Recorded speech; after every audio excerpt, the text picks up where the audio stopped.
Thank you so much. That was an amazing video. Elaine Crossan and her team. Elaine, where are you? Yeah, thank you. Stanley. We have a couple of special guests in the audience that I wanted to acknowledge. Representing Senator Chuck Schumer is Kyle Strober. Kyle, where are you? Thank you. Carol Gomes, President of the Stony Brook Alumni Association. Carol, thank you. And Frank Trotta, member of the Stony Brook Council. Frank, thank you for coming. So Stony Brook University began slightly more than 5 decades ago with a bold vision to create a flagship university for the State University of New York system.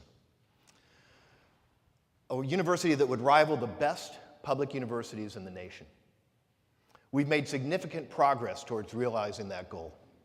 And we now stand on the brink of becoming one of the premier research institutions in the world. Think about it. In 56 short years, we've gone from a modest teachers' college to a member of the elite Association of American Universities, AAU, the top 62 research universities in North America. We've grown from an enrollment of 148 to 25,000 outstanding undergraduate and graduate students. We're among the top 10 most selective public AAU universities in the United States, with more than 30,000 applicants for a freshman class of 2,700. And all of this has been built on the shoulders of an outstanding faculty that has grown from 14 brave souls at our founding to nearly 3,000 today. And so it is today that we welcome and celebrate the arrival of new faculty members to Stony Brook University. I would like all the new faculty members to please stand and accept our thanks for your decision to join our faculty. Please rise.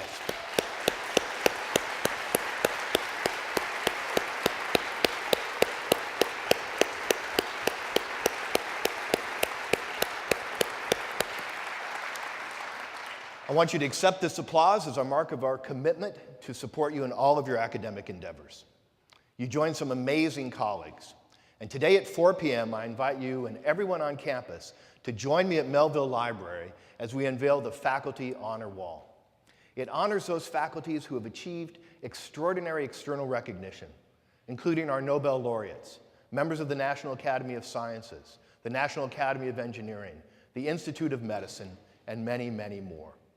All will be revealed at 4 p.m. It is something I think all of us can be very proud of, and I hope I will see you there.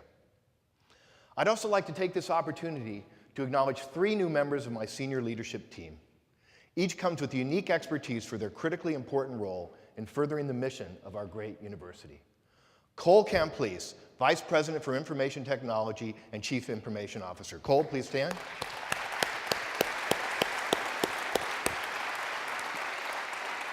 Matt Whalen, Vice President for Strategic Initiatives. Matt.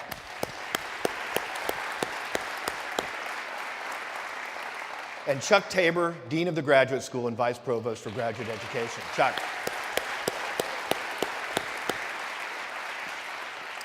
Thank you all. So for our new faculty, let me tell you a little bit more about the institution you joined. Just 2 decades ago, our annual operating budget was $600 million. Now it exceeds $2.2 billion. And a campus that was once known as Mudville is now beautiful, one that our students, faculty, staff, and in fact all New Yorkers can be proud to call their own. Along the way, we've become an institution that matters to our region, our state, our nation, and the world. We are educating tomorrow's leaders from an extraordinarily diverse student body that includes 6,044 Pell Grant eligible students. In our research and scholarship, we search out answers to the big questions, the questions that matter, the questions that excite, the questions that inspire all of us. Our students, faculty, and staff explore the origins of the universe, the origins of man, how to power our world while preserving our environment, how the brain works, how to maintain and enhance our health, the impact of class on society, the origins of ethics and morality. Our economic impact is significant. We are the largest single-site employer on Long Island, and our research discoveries have led to new technologies, drugs, and companies that have changed the world.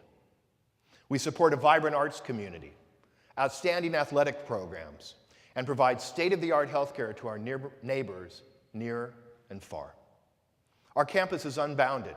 We educate and study in facilities in Kenya, Madagascar, Seoul, Manhattan, Southampton, and of course, Stony Brook. We manage Brookhaven National Laboratory, the only Department of Energy laboratory in the Northeast, and we share graduate students with Cold Spring Harbor Laboratory, the premier molecular biology institute in the world. We're a global force, one of the top 100 universities on the planet. So we have come far, but now we seek to do more, to be more.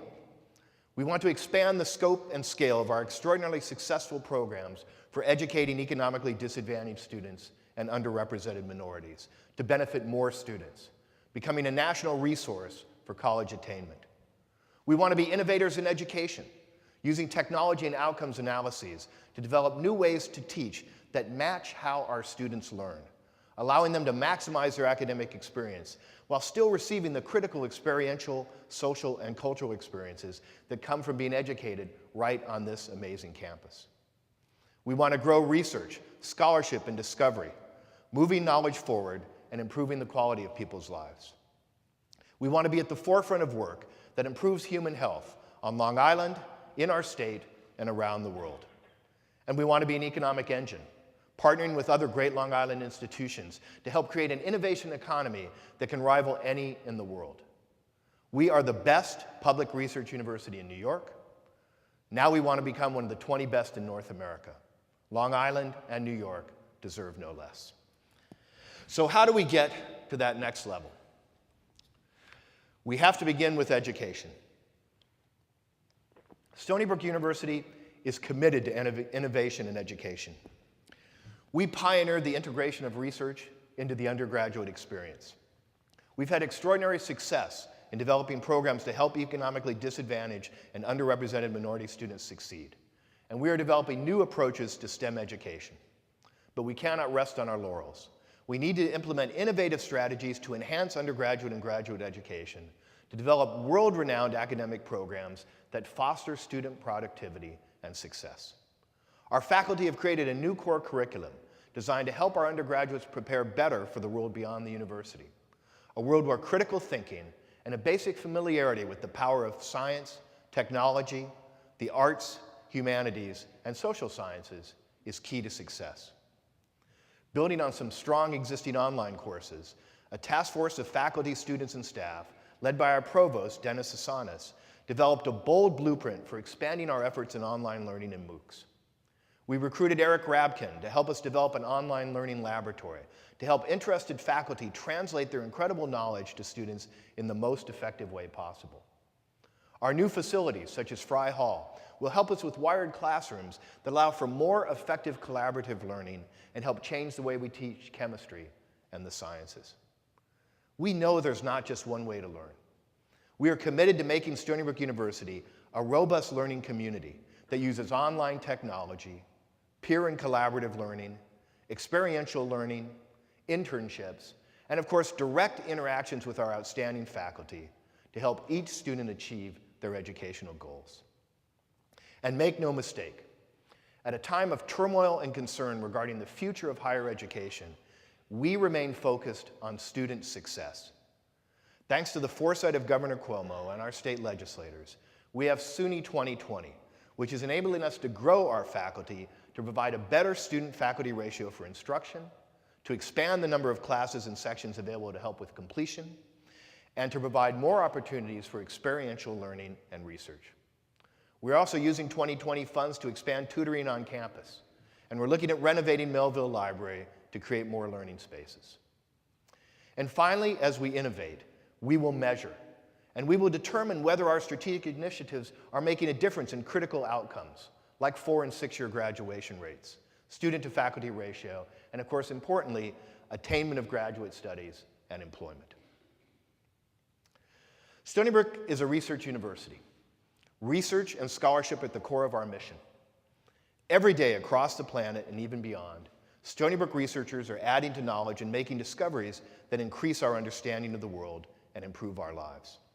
Driven by the quest to know, we explore the origins of man in Kenya, the nature of matter at the relativistic heavy ion collider at Brookhaven, the principles of language in the Negev desert, and the anatomical site for love in the human brain. Stony Brook scientists brought the world the MRI, discovered one of the world's most effective drugs to treat heart attacks, have identified new and ancient species, helped find the agent of Lyme disease, and were the first to synthesize a virus. We are pioneers in masculinity studies, leaders in game theory, groundbreakers in communicating science, defining new frontiers at the intersection of geometry and physics, and home to some of the most talented writers and artists in the world. I'm extraordinarily proud of what you do. And since I arrived at Stony Brook, I've been focused on renewing our commitment to excellence in research and scholarship throughout the academic enterprise, and to find new and innovative ways to support and reward faculty and students for research and creative activity. We recognize that to be successful in a time of limited resources, we must be focused and strategic in our investments in faculty and infrastructure. Despite a funding climate dominated by significant pullbacks in federal, state, and industry support, we are absolutely committed to growing our sponsored research expenditures. How will we do that? First, by continuing to strategically recruit outstanding faculty, to build upon existing areas of excellence, to help us develop preeminent basic and applied research programs. We are using cluster hires and strategic investments in infrastructure to create multidisciplinary approaches to grand challenges, such as human origins, the nature of matter, the organization of the universe, how to implement renewable energy sources and create a new energy grid, protecting biodiversity on land and sea, maintaining our coastal zones, the origins of language, cancer therapy, and mapping the brain. And we remain focused on developing and building programs that utilize the extraordinary resources of Brookhaven National Laboratory. We are also building vibrant multidisciplinary research, health, and education programs around our unparalleled facilities in Kenya and Madagascar. At the same time, we are investing in key enabling disciplines, imaging, informatics, genomics, and information technology that can inform and enhance research and scholarship in multiple fields. All of this is vital, but I want to emphasize that it is absolutely imperative that we also support cutting-edge work in the humanities, social sciences, and arts. The notion that a university can produce an educated citizen or have an impact on major societal problems without vibrant teaching and scholarship in the liberal arts is flat out wrong. I have a personal example to share. My daughter Katie is in the process of applying to medical school. Her major in college was comparative studies in race and ethnicity, a humanities major. Her honors thesis was on the problem of obesity in Hispanic children. Her goal is no less than to try to eliminate health disparities in our society. I am absolutely convinced that the cultural competency that she will bring to medicine from her liberal arts education is going to make her a better classmate, a better physician, and a better researcher in her quest to improve people's lives. The humanities, arts, and social sciences are at the core of what makes a great institution. They really matter. As we all know, the federal government has slashed support for scholarship in these fields. We will continue to advocate for more funding for these critical disciplines. But in the meantime, we must work to create a funding stream that will support our outstanding faculty in innovative programs in research and education. We've had success in gaining philanthropic support with the creation of endowed chairs in Hellenic studies, Italian studies, Indic studies, and modern art. But this is not enough. And I'm announcing today that we are committing $1 million to establish a fund to support scholarship in the humanities, social sciences, and arts.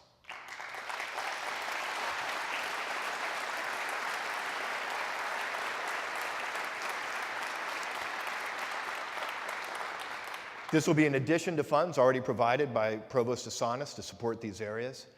My initial thought is that these new funds will support small grants and pilot projects, but I want input from the faculty in these disciplines. Provost Asanas will be convening a summit on supporting the humanities, arts, and social sciences on this campus, and I will await recommendations from that meeting before finalizing the program. There's more to do. We have increased graduate student stipends, but must find additional support for them. There are critical issues around affordable housing and improving the quality of their experience at the university. Graduate students are an absolutely vital part of our research and teaching effort. And if we are going to grow our research expenditures, push our economic development agenda, after all, graduate students form more startup companies than faculty do, and improve our teaching, we must find ways to attract and retain the best and brightest graduate students at Stony Brook. We also need to look at how we fund and incentivize research on our campus. We're in the process of working with other top universities to develop a new fundraising paradigm to provide seed monies for innovative basic research on our campus. At the same time, we're investigating new budget models to reward researchers who increase their federal research dollars by returning some portion of the increased funds to their laboratories.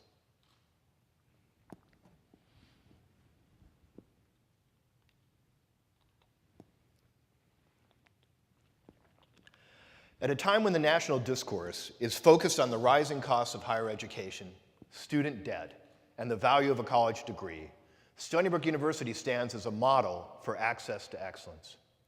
We rank 4th among all AAU schools for the highest percentage of Pell Grant eligible students, and we have the 2nd lowest in-state tuition and fees among all of our AAU peers. And I'm very proud to say that Stony Brook is the only SUNY school that provides all students from families making under $75,000 a year funds to meet the gap between New York's Tuition Assistance Program, TAP, and the tuition increase from SUNY 2020. And we've had extraordinary success in helping economically disadvantaged and underrepresented minority students succeed in attaining their college degree.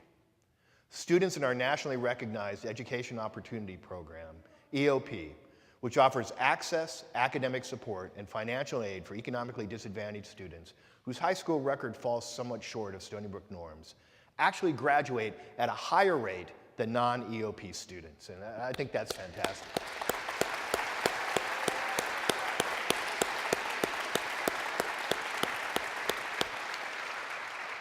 In a recent report, the Education Trust recognized Stony Brook University for significantly improving the graduation rates for Hispanic students, one of the most rapidly growing segments of undergraduates. And again, great work by all involved. So we know EOP works, and we know EOP at Stony Brook works incredibly well. And I'll say, as I've said before, the state needs to step up its support for this program. I will continue to advocate for an increase in funds for EOP as part of any SUNY budget requests. However, in the meantime, I think it's critical that we show our commitment to EOP on this campus. So I'm pleased to announce a $1 million internal award to EOP for use over the next 4 years to improve and hopefully expand the program.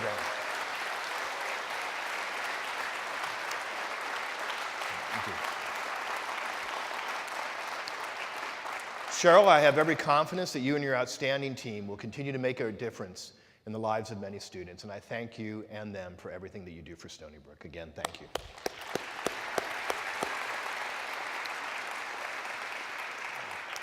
The Turner Fellowship Program provides support for outstanding graduate students from historically underrepresented backgrounds, and has helped Stony Brook University produce more minority doctorates than any other SUNY institution. In fact, I believe all the SUNY institutions combined. Is that correct, Chuck? Chuck's nodding yes, so it must be right. It's an extraordinarily successful program, and I think it too deserves some additional support. So Stony Brook will provide a $250,000 internal award to support this important initiative as well. And Nina, where are you?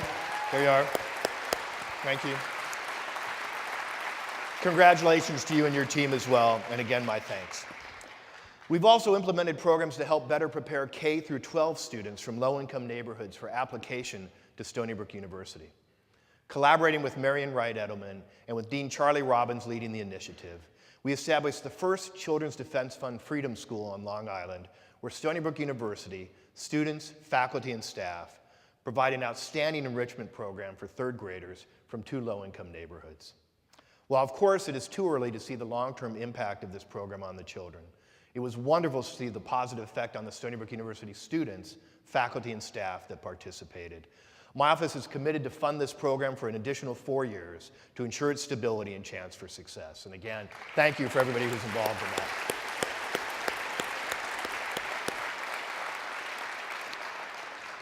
We also continue to support the All the Way program, providing support for students from Washington Heights to attend Stony Brook University.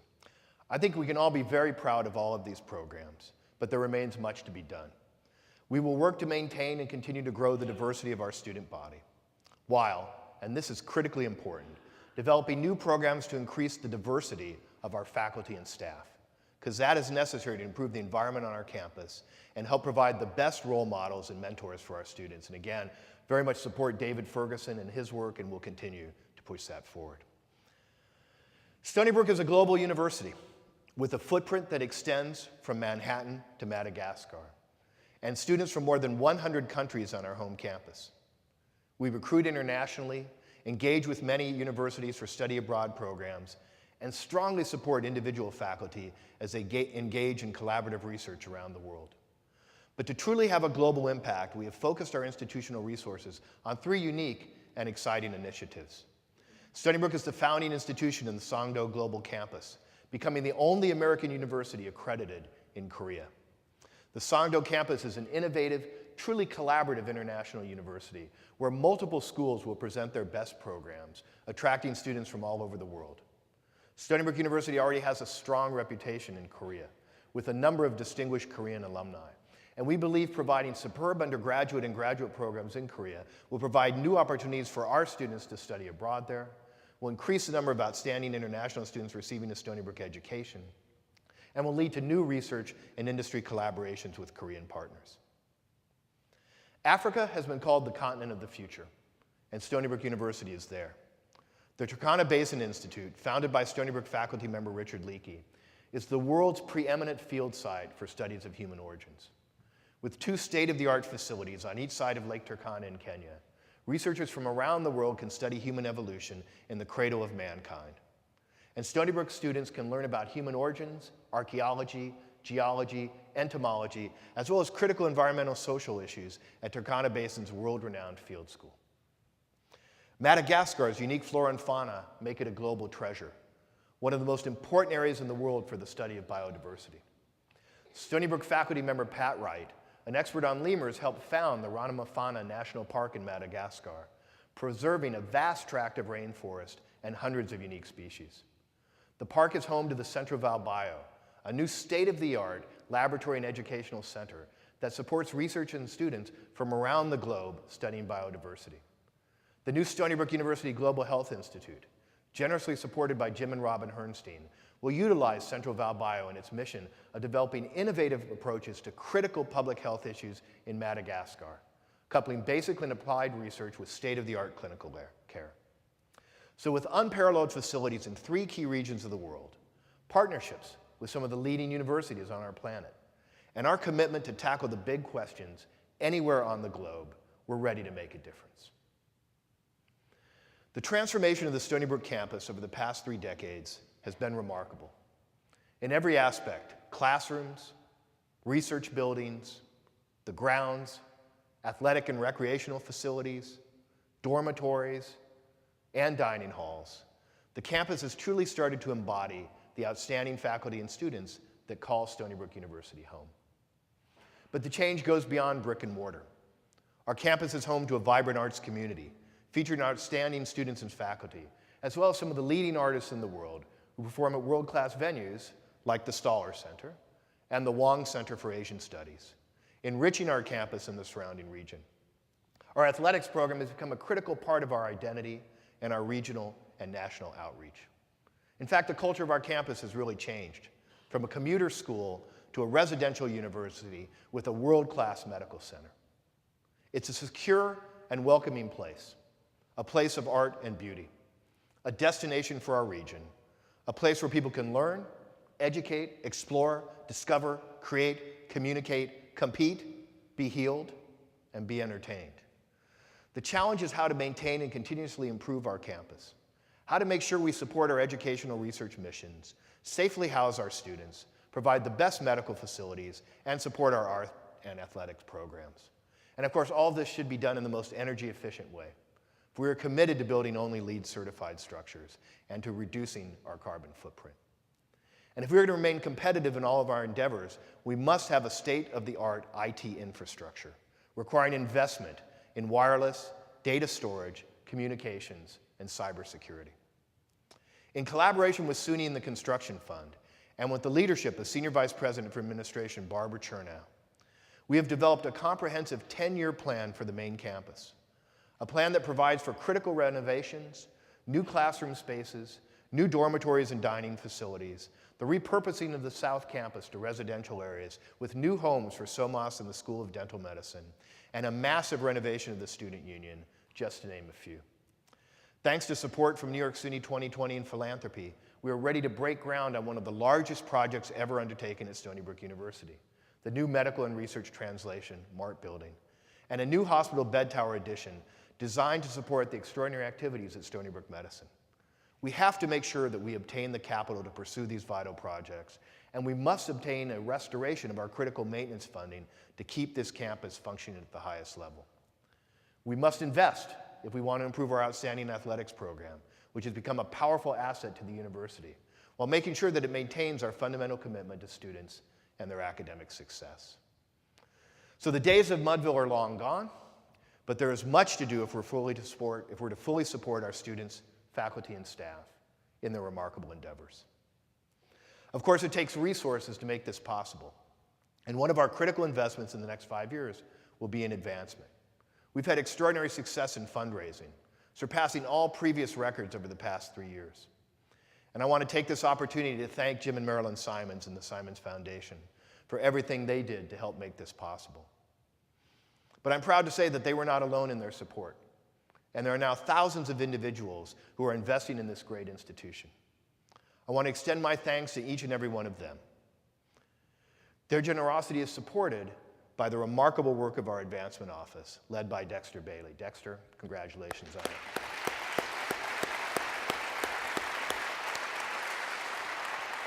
We still have much to do.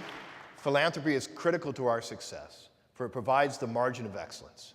We could not recruit or retain outstanding faculty at Stony Brook without the help provided by endowed professorships and the gifts that support startup funds. Philanthropy is key to our ability to support outstanding students, and each year we raise millions for scholarships at the Stars of Stony Brook Gala.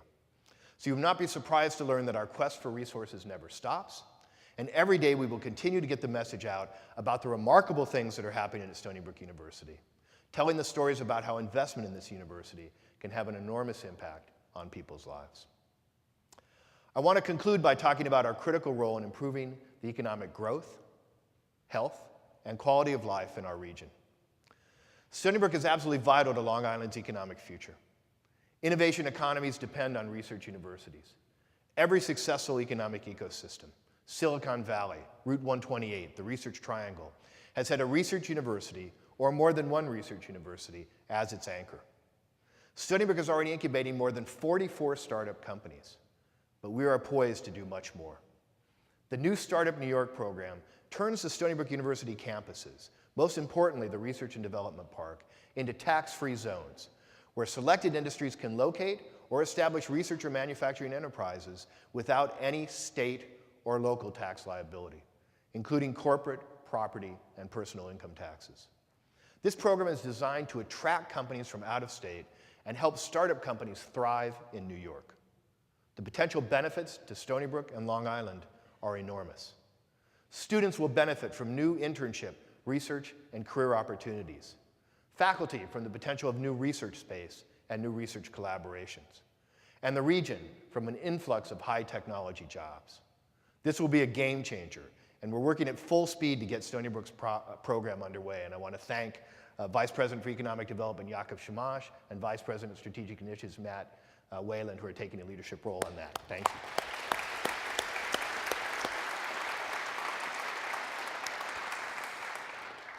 Few things are more vital to any region than the health of its citizens.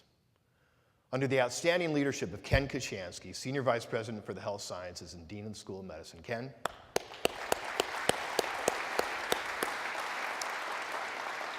We have made remarkable strides in improving our medical research, education, and clinical care. Stony Brook Medicine is an academic enterprise that is committed to being best in class, competing with its AAMC peers in New York City and beyond.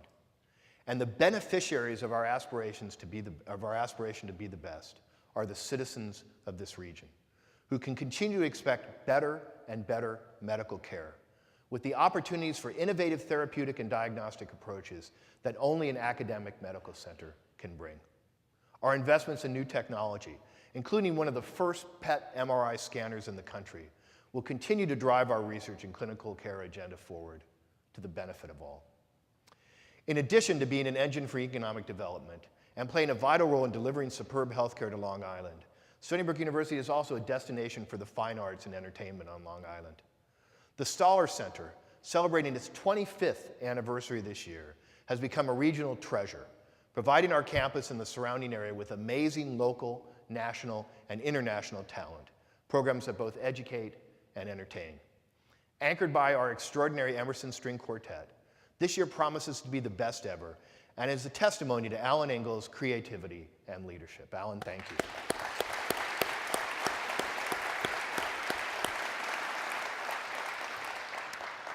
The Wong Center remains a destination for students, faculty, and the community, celebrating Asian and Asian American culture with exciting new programming anticipated for this year.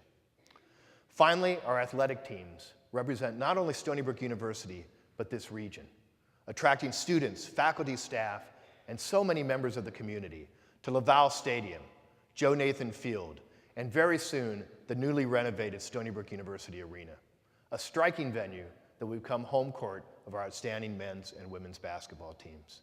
I can't wait till that opens. I'm sure you can too, and it's going to be great.